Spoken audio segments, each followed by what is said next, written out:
Iowa fans have flocked to Nashville, Tennessee for the 2024 TransPerfect Music City Bowl. It's right here at Tin Roof for a watch party, and no matter the sport, Hawks always support Hawks. I'm at the 2025 National Collegiate Women's Wrestling Championships, where 3 Iowa Hawkeyes were able to climb all the way up to the top and become individual national champions. Peyton Sanford's performance in this game and all season long has impressed those from the opposing side of the court, including legendary head coach Tom Izzo. The former Big Ten champ shared with me it's surreal to be back in Carver Hawkeye Arena and hopes to add a few more of these to her resume. From Carver Hawkeye Arena, Collin Carrithers, DITV Sports. After a buildup of 12 bouts, it was finally time for the main card, the king of Iowa men's wrestling, to step up to the mat. The 33rd time since 2020, Iowa scored 21+ points.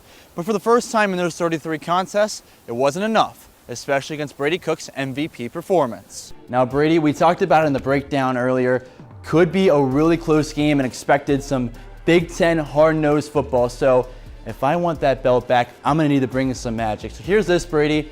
I'm bringing in some magic that helped me win this week. 1962 game-worn helmet is gonna help me as Iowa is gonna win this game. I've got Iowa winning 34-17. I believe in this offense to score and hold Wisconsin a little bit lower and keep Luke Fickell on the hot seat. Really? That just have that? I needed something. Gotta help with this head up here. I'm back in my hometown of Cincinnati, Ohio. As you can see behind me, the skyline of downtown. But if you focus in right here, that's Paycor Stadium, home of the Cincinnati Bengals. And yeah, I don't really want to talk about their defense, so we're going to leave that aside. But it's also the home of former Hawkeyes Eric All Jr. and Geno Smith. Now, when you look at the Bengals roster, Eric All is unfortunately hurt. But when you look at Iowa's roster this past weekend, it was Caden McNamara, Brendan Sullivan, Jamari Harris, amongst a bunch of others who were injured. So how did the team fare without them? As the saying goes, practice is how you play. But Iowa soccer has turned futuristic to train. The world of virtual reality has made its way to the Hawkeye goalkeepers. Brought in by new assistant coach JP Valadares, the goalkeepers are in their first year of using a type of VR headset called an Oculus to simulate 2 different drills. One is based off reaction and speed, and the other visualizes being at goalkeeper. These games can help prepare them mentally and give them ideas for real-time experience, but with the wear and tear of a season, the physical component is worthy to note. Shooting balls and doing stuff like that, that's a lot of physical toll, so being able to do it by yourself and just when you want to come in at your convenience is a lot more helpful when it comes to just kind of getting it done. I think it's nice to be able to do something and still feel like you're making progress without kind of throwing yourself on the ground when you know your body just needs the day off. Now the team uses the system only about 1 to 3 times a week depending on if they're in season or not, but it still adds a competitive nature among the group with some fun sprinkled in. We always are like, oh hey, what was your high score, or how many did you use your left versus right? So it's little things like that that kind of just make us laugh and joke. And the goalkeepers take pride in their improvements and skills on the VR drills throughout the year. I actually think that people don't think it's as hard as it looks. I think when we do the blaze pods, they're like, oh, that looks easy, I can do that. But once you actually get to the actual times and stuff like that, they're like, no, it's pretty hard. And I even got a chance on the VR set and can attest it's not as easy as they make it look. You didn't see that. That one you didn't see.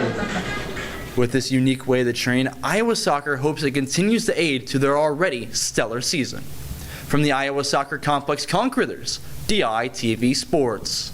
Iowa's Hillary Cox has had her success on the field, but now she's using her field hockey experience to conduct a study unlike anything ever done before. I did a lot of review of what is out there in the world and what studies have been done already, and there is very, very little on the sweep skill, so a lot of what we know is just from experience and isn't backed up with data.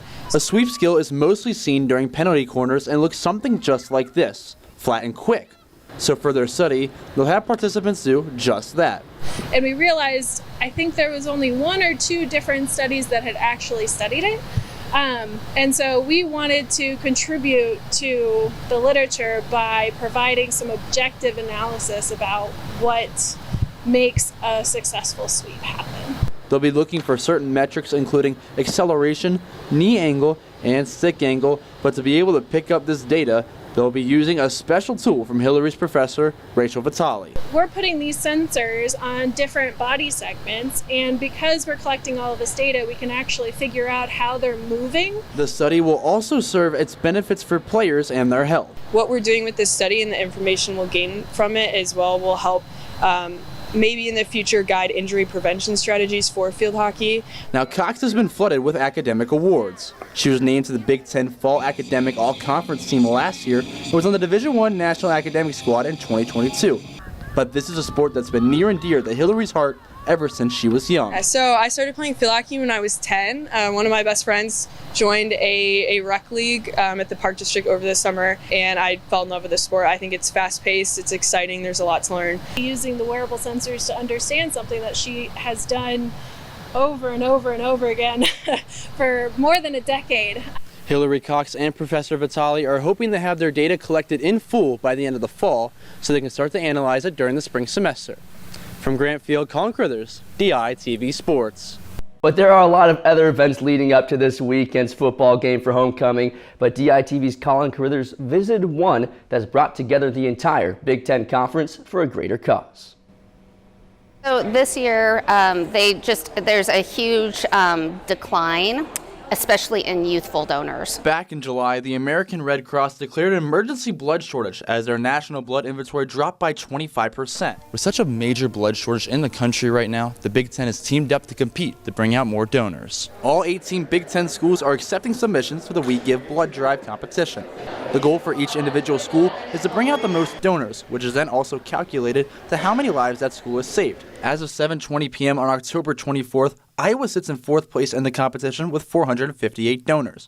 However, the goal as a collective for each school is still the same. Since COVID, really, most blood centers have been trying to rebuild. So when you have a university against all the other universities, you're going to get those students who want to come out and win. The idea being that they then become lifetime blood donors. The blood for this drive, like the ones at each Big Ten school, will all go straight to help those in need at each respective hospital, and they will stay there until the blood is back in circulation. With that goal to bring in the youth, the DeGowan Blood Center on campus here at Iowa believes that students' competitive nature and ability to spread the word could really inflate numbers. I think it's the consistent effort to tell people, however much that kids can see what is happening and be reminded of what's going on. And I think over time, every day we just get more and more donors, and it will kind of just accumulate to eventually be on top. The winning school will receive a $1 million donation after the December 6th deadline at the Big Ten Football Championship game. From the Iowa Memorial Union, Collin Carrithers, DITV.